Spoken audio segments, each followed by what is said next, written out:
جب تحریک انصاف شروع کی تھی 27 سال پہلے، اس کی وجہ یہ تھی کہ میں یہ آپ کو بار بار بتا چکا ہوں، میں پھر آپ کو بتانا چاہتا ہوں، جو ساری دنیا میں پھرا اور کرکٹ کی وجہ سے ساری دنیا میں نے دیکھی، اور خاص طور پہ برطانیہ کا نظام، کیونکہ میں وہاں پروفیشنل کرکٹ کھیلتا تھا، آدھا سال ادھر آدھا سال ادھر، اور یونیورسٹی بھی ادھر گیا تھا، وہ میں جب جتنا میں نظام سمجھتا گیا، میں اس نتیجے پہ آ گیا کہ جو حضرت علی کا ایک رضی اللہ تعالیٰ کا قول تھا کہ کفر کا نظام چل جائے گا لیکن ظلم اور ناانصافی کا نظام نہیں چل سکتا، میں اس نتیجے پہ آ گیا کہ ہمارا نظام میں جب تک انصاف نہیں ہوگا، ہم ایک وہ جو قائد اعظم کا اور علامہ اقبال کی خواب تھی کہ ایک عظیم مثالی اسلامی ریاست بنانی تھی ہم نے، فلاحی ریاست، اور وہ جس کی بنیاد نبی صلی اللہ علیہ وسلم نے انصاف پہ رکھی تھی، عدل اور انصاف پہ، ہم وہ بن ہی نہیں سکتے جب تک ہم انصاف نہ لے کے آئے ملک۔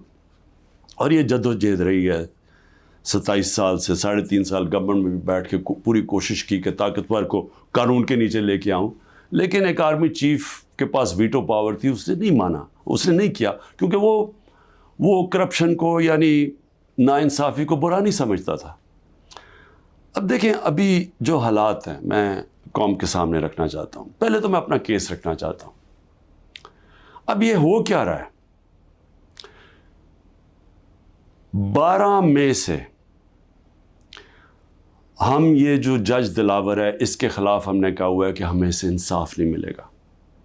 جس طرح اس نے فرد جرم میرے پہ لگا دیا، مجھے میرے سنے بغیر، اور وہ بھی آ کے جب مجھے غیر قانونی طور پہ پکڑا ہوا تھا انہوں نے جیل میں، تو اس نے وہاں آ کے عدالت لگا دی، نہ میرے وکیل کو پتا نہ مجھے پتا، اور وہاں آ کے فرد جرم لگا دیا۔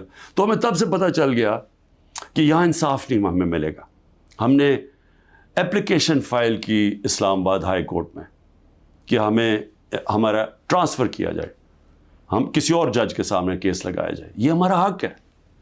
لیکن بدقسمتی سے اسلام آباد ہائی کورٹ میں جو چیف جسٹس بیٹھے ہوئے ہیں، انہوں نے بھی سب سے زیادہ، جب 9 مئی کو مجھے جس طرح گھسیٹ کے لے کے گئے اور سپریم کورٹ نے کہا کہ غیر آئینی اور غیر قانونی تھا جو مجھے اغوا کیا، اس نے ہائی کورٹ چیف جسٹس اسلام آباد کے ہوتے ہوئے انہوں نے اس کو جائز قرار دے دیا۔ تو ہمیں تو وہاں بھی بڑے گلے شکوے آ رہے تھے۔ اس سے پہلے تحریک انصاف کے ہمارے جو الیکشن کمیشن کے کیسز لگے ہوئے تھے، ہمارے جو وکیل انور منصور، وہ بار بار کہتے تھے کہ یہاں میں انصاف ہی نہیں مل رہا۔ جو فورن فنڈنگ کا کیس تھا، ہم سپریم کورٹ نے کہا ہوا ہے کہ سب کے اکٹھے سنے جائیں، سارے جو باقی جماعتیں ہیں، پیپلز پارٹی، نون لیگ، پی ٹی آئی، اکٹھے سنے جائیں کہ فنڈنگ کدھر سے آتی ہے، ان کے کیس سنے نہ جائیں۔ یہ عامر فاروق کے پاس لگے ہوئے تھے، ہمیں بڑا اعتراض تھا۔ پھر اعظم سواتی، انہوں نے تو باقاعدہ لیٹر دیکھا کہ مجھے یہاں انصاف نہیں ملے گا۔ اور پھر جب وہ ہوا، پھر اس سے پہلے ٹیرین کیس، جو 3 ممبر بینچ نے، جب 2 ممبرز نے کہہ دیا کہ وہ کیس مینٹینیبل نہیں ہے،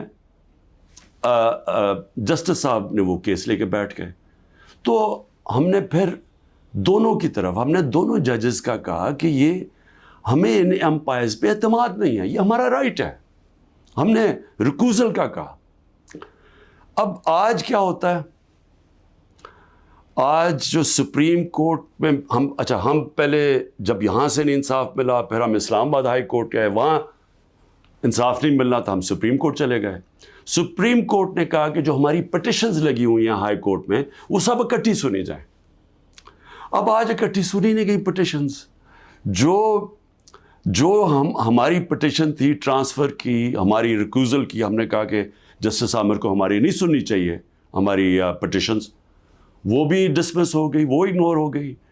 جو ہم نے گواہ کا کہا ہوا تھا کہ ہمیں گواہ کا تو موقع دیں کہ ہم فیئر ٹرائل، اور اب تو میں خیر وکیل ہی بن گیا ہوں کہ آرٹیکل کا آئین کا 10A کہتا ہے فیئر ٹرائل کے اندر ہمیں موقع ملنا چاہیے کہ ہم اپنے گواہ پیش کریں، اور وہ گواہ ڈال دیے آگے، اور کل انہوں نے کہہ دیا کہ ہمایوں دلاور ہماری فائنل آرگیومنٹ سن سکے۔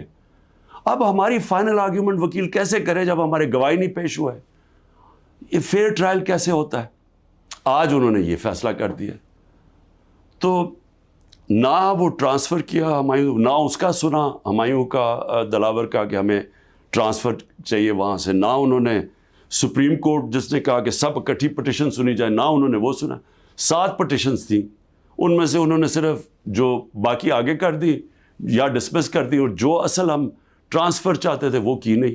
اور یہ بھی نہیں اسے باؤنڈ کیا کل دلاور کو، کہ جج دلاور کو، کہ وہ تب تک فیصلہ نہیں کر سکتے، آرگیومنٹس پوری نہیں سن سکتے جب تک ہمارے گواہ پیش نہ ہوں۔ اب وہ کل کے اوپر پھر ڈال دیے۔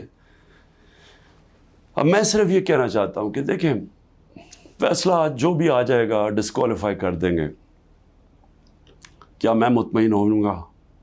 کیا یہ قوم مان جائے گی اس فیصلے کو؟ سب کو پتہ ہے کہ یہ 200 تقریباً کیسز ہیں، مقصد صرف ایک ہے، کسی طرح عمران خان کو راستے سے ہٹایا جائے، کسی طرح تحریک انصاف کو ختم کیا جائے۔ یہ سب کو پتہ ہے یہ کیا ہو رہا ہے۔ 9 مئی جب بھی انشاءاللہ کسی دن اس ملک میں آزادانہ تحقیقات ہوں گی، 9 مئی پہ چیزیں سامنے آ جائیں گی۔ اور یہ کبھی بھی نہیں ہوا کہ ایک سائڈ فیصلہ کر لیتی ہے، گورنمنٹ کا فیصلہ کہ جی تحریک انصاف اس کے اندر گلٹی ہے، ہم قصوروار ہیں، اور ہمارا موقف ہی نہیں سامنے رکھا جا رہا۔ ہمیشہ جج دونوں سائڈز سن کے فیصلہ کرتا ہے۔